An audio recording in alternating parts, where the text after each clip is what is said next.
Hello, welcome to Talking Rubbish Recycle Content, where we recycle the most useful bits of the weekly podcast. Join us as we discuss the process of recycling our waste. Are certain items rubbish or not? And we get to answer weekly listener questions.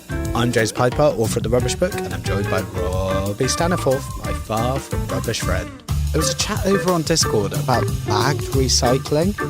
Now, this is something I actually don't consider often because we have separate bins in Bristol, right? So we have to sort everything, into our green, black, blue bins.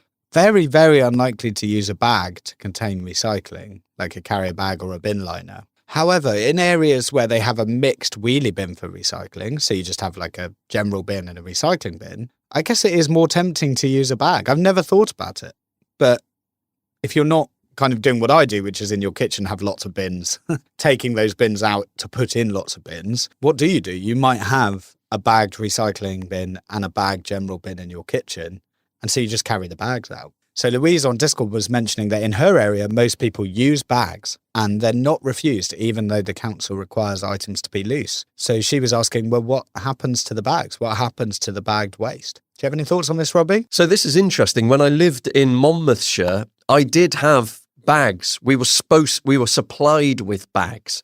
And I always wondered, what are they doing with these bags? Now, presumably, they must have some sort of bag splitter in the operation at the MRF. And you and I recently visited a MRF up in the sort of northwest of Bristol with Suez. And you posed the question to them on this one. I did, yeah. So thank you, Joe, for taking the time to answer. Now, again, this is a bit complicated because we're just talking to one MRF. Okay, so every MRF operates differently. So, but I will say what he said, and then we can explain why that might not be applicable to where Louise is based. So, as a rule of thumb, this would be treated as contamination, a bag. There is a chance that the pickers in the pre-sort cabin open the bags, but this is not required by Suez. And it would be a case of the picker being proactive. And that would only happen when the belt is relatively clear. And from what we saw, Robbie, it doesn't feel like the belt's clear very often. It was so busy. That was a busy old belt, yeah, with so much stuff coming at such a rate of knots as well, to bother to have the time to pull out a bag, especially if it's a black bag and you've got no idea what it is. It's very unlikely that that'll get split. So at this particular MRF, what they're going to do is if they see a bag of stuff, they're going to take it and throw it away. Now, there is an exception, of course, with like Flex Collect, which we talked about before. So where a local authority provides a bag, which would be Flex Collect, that's different because they will have a specific bin for that bag. They will go, okay, we'll take that off the line. We'll put that in this hopper.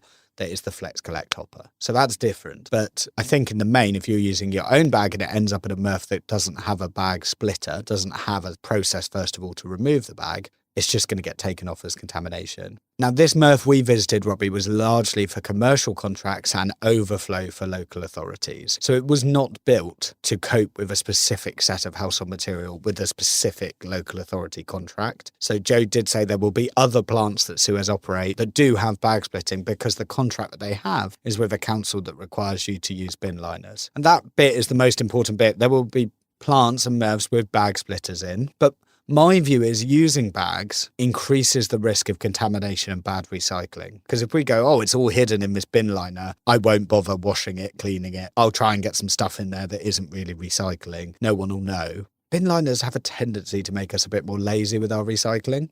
Me having to manually sort everything into bins every Wednesday night causes me to really make sure things are clean when I'm putting them in the bin, make sure they're the right material. So my advice is probably not to use bags. It's a wasted material. The bag splitter's just going to rip them off. They're going to get sent for incineration. I personally think we should all be bagless. But as always, you should check with your local authority because there will be situations like Flex Collect where a bag is preferred and actually part of the recycling process. And Robbie, your example of, was it Monmouthshire, where they're providing you a bag, they will expect you to use that. Thank you so much for listening to Talking Rubbish Recycled Content. Remember to subscribe to us wherever you get your podcasts, leave us a review and follow us on social media where we are at Rubbish Podcast. These clips come from the weekly show, which you can find by just searching for Talking Rubbish. Special thanks to our sponsor EcoSurety and all of you for taking the time to support us in our mission to help everyone to recycle better. there is nothing left for me to say other than see you next bin day. Bye. Bye.